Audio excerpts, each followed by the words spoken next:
Assalamualaikum warahmatullahi wabarakatuh. Perkenalkan, nama saya Sapira P2. Di sini saya akan menjelaskan tentang anatomi kulit, rambut, dan anatomi kuku. Di bagian sini itu udah hair atau rambut.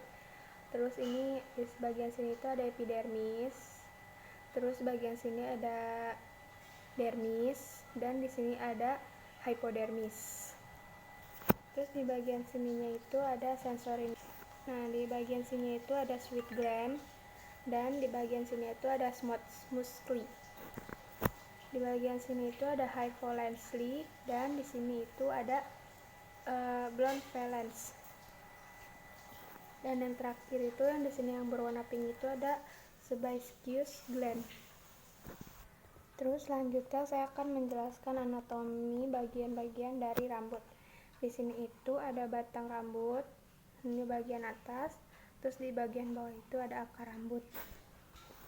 Terus di bagian sini itu ada kelenjar minyak, dan di bagian sini itu ada otot penegak. Terus di bagian sini ada kantong rambut, terus di bagian sini itu ada umbi rambut. Terus di bagian sini itu ada hair meticels. Terus di sini itu nih bagian sini lupa ngasih tanda. Di sini itu ada dermax papilla, dan di sini itu ada pembuluh darah. Terus selanjutnya itu saya akan menjelaskan bagian-bagian dari kuku. Di sini ada detail XG of nail plate. Terus di bagian sini itu ada lateral nail float, dan di sini itu ada nail plate. Terus di bagian sini nih itu ada lunula, dan di bagian sini itu nih yang paling bawah yang kata bawahnya putih-putih itu ada cutulli. Nah, terus yang bagian luar dari ini yaitu ada proximal nail plate. Dan yang kedua saya akan menjelaskan fungsi dari rambut, kuku, dan kulit. Fungsi dari kulit yaitu yang pertama ada fungsi dari proteksi, berfungsi sebagai pelindung tubuh dari bagian lapis terdalam dan sampai lapis terluar. Yang kedua itu ada fungsi kulit dari absorpsi yang berfungsi respirasi. Yang ketiga itu ada fungsi kulit dari persepsi. Kulit mengandung saraf sensorik di bagian dermis dan subdermis dan subkutis untuk merangsang panas yang diterima oleh dermis dan subkutis. Untuk merangsang dingin terjadi di dermis. Dan yang keempat itu ada fungsi dari karantinasi, bertugas memberi perlindungan terhadap infeksi melalui mekanisme fisiologis. Dan yang kelima itu ada fungsi dari termoregulasi, panas tubuh dihasilkan oleh aktivitas metabolik dan pergerakan otot.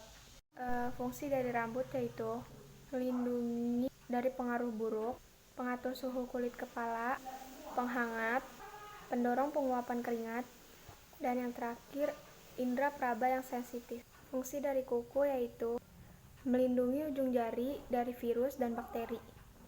Dan yang terakhir saya akan menjelaskan yang terdapat di epidermis, dermis, dan hypodermis. Yang pertama saya akan menjelaskan apa itu epidermis. Lapisan ini berada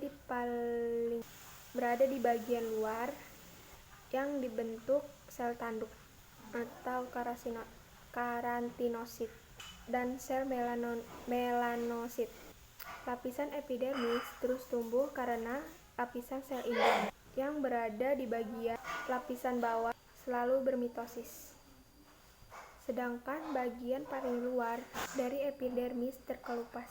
Epidermis tersusun dari sel-sel epidermis, terutama serat kolagen. Terus yang kedua itu ada dermis. Lapisan dermis bersifat elastis dan keras yang disusun oleh jaringan ikat dan matrix kolagen. Apabila kulit terlalu negang, ruptur dapat terjadi pada serat elastis. Hal ini menimbulkan striae atau stretch mark atau tanda sisa regangan yang dapat ditemukan pada orang hamil, obesitas. Dan yang terakhir ini ada lapisan hypodermis, lapisan subkutan atau fascia subcutis, mengikat kulit secara longgar dengan organ yang berada di bawahnya. Lapisan ini terdiri atas 3 komponen, yaitu serat longgar, elastis, dan sel lemak. Lapisan ini merupakan lapisan terdalam yang banyak mengandung sel liposit, penghasil lemak. Lapisan ini merupakan lapisan jaringan adiposa. Jaringan adiposa berperan sebagai bantalan antara kulit dan struktur interna atau otot dan tulang. Lapisan hipodermis juga berfungsi sebagai jaringan mobilitas kulit, perubahan kontur, dan penyekatan panas, serta penumpukan energi. Sekian dari saya penjelasan apa itu anatomi kulit, rambut, dan kuku. Sekian, terima kasih. Wassalamualaikum warahmatullahi wabarakatuh.